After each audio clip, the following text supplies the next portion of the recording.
Ами завърших английска филология през 2008 година. Това беше първото ми желание да уча английска филология в Софийския университет. Здравейте, аз съм Майя и учих английска филология от 2005 до 2009 в Софийския университет. Ами, беше ми много интересно да уча в английска филология и много се радвам, че завърших в крайна сметка, защото беше не без усилие.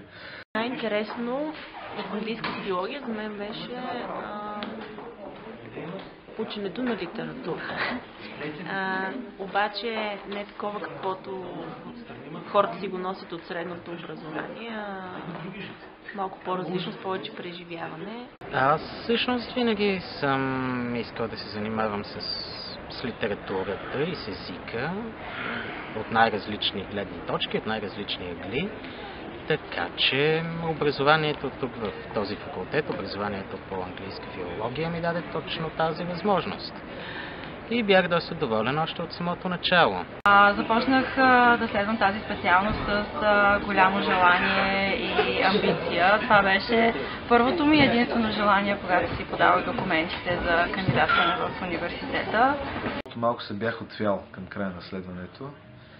И всъщност даже не само към края, ами мога да кажа, че бях малко разпилян като студент и сега съжалявам искрено за това, защото имам много неща, които съм пропуснал.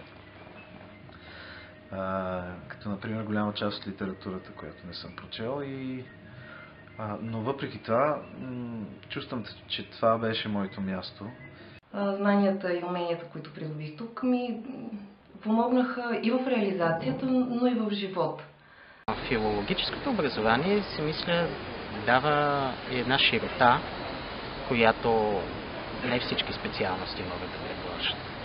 Това да не се превърнеш непременно в тесен специалист, който може да е много добър в областта си, обаче да не е достатъчно маневрен и просто да няма необходимия широк поглед към света. Филологията може да ти помогне да развиеш именно такъв един широк поглед.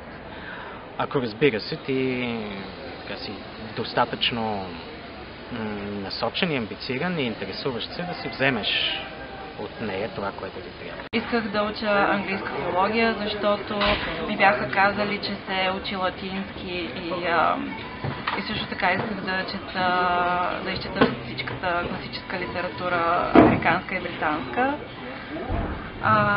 Впоследствие през тези 4 години бях много приятно изненадана от всички останали предмети и специалности, които учих.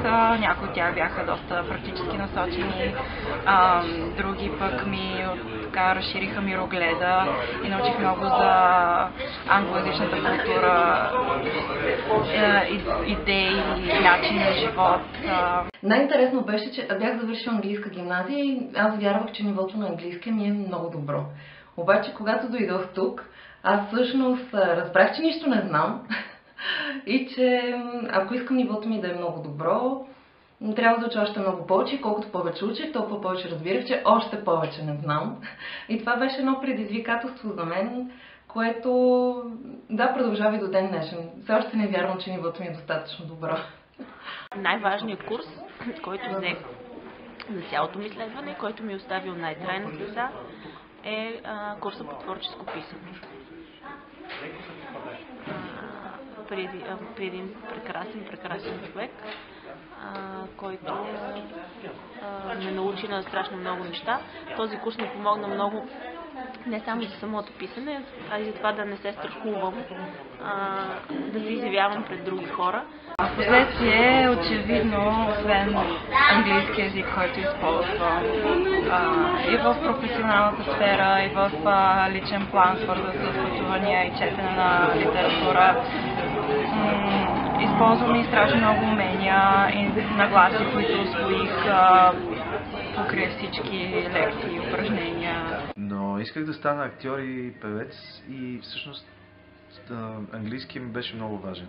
И след английска гимназия съвсем естествено стана така, че продължих с английска филология и въпреки, че едно известно време си задавах въпроса, добре, защо да продължавам това, като мога да уча нещо друго. но някакси усещах вътрешно, че това е вярното решение. Научих се да се изразявам добре и се научих да общувам с хора. И когато им говоря, те да разбират какво искам да им кажа и обратното, когато те ми говорят, да разбирам какво пише между редовете. От една страна съм преподавател тук в университета, реших в крайна сметка да остана в катедрата, която завърших.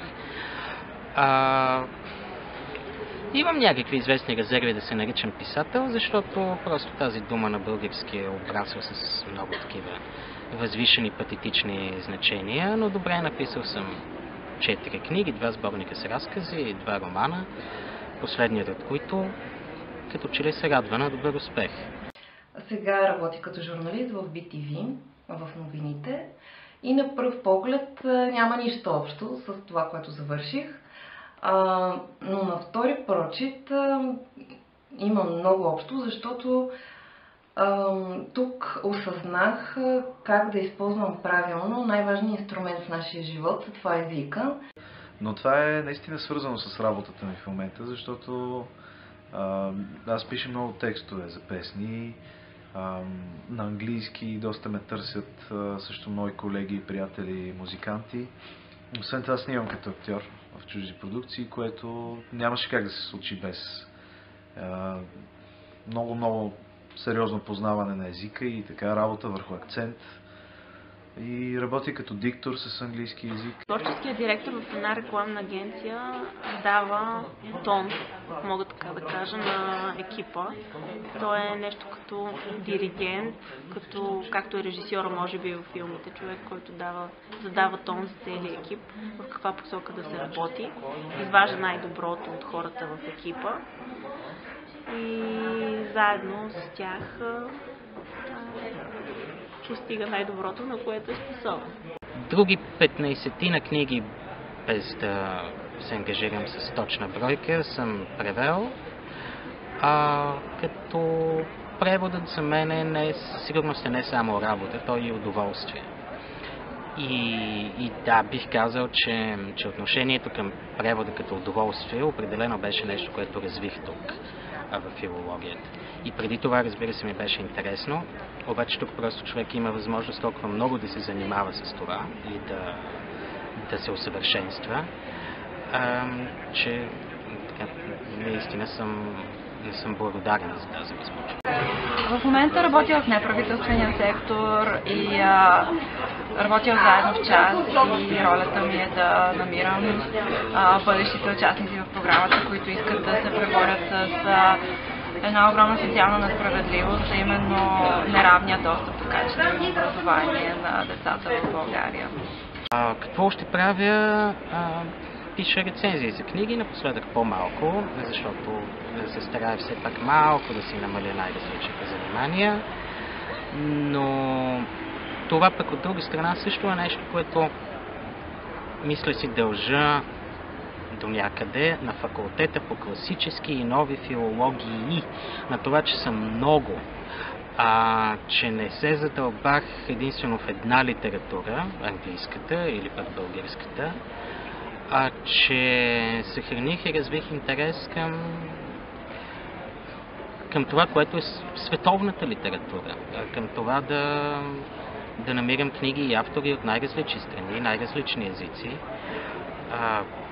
така че да не стоя просто на едно място, да опитвам различни неща.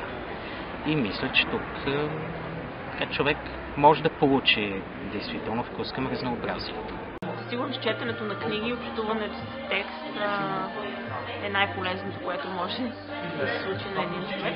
Конкретно в моята настояща професия това е изключително важно, защото четенето, книгите, поезията са ми непрекъснат източник на вдъхновение и на опит и неща, към които непрекъснато се връщам. Аз нямам на бюрото си книги по реклама, но имам сонетите на Шекспир, няколко книги на Антони Бърджис и писмата на Набоков до жена му Вера. И най-редовно ги чета.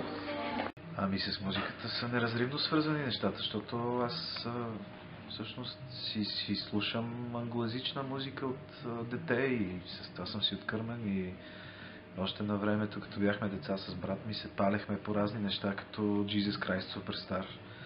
Нали, и така, това просто си е част от нас. Ние сме такива хора, обърнати сме от деца към англоязичната култура и към тяхната музика, към тяхното кино, театър и така.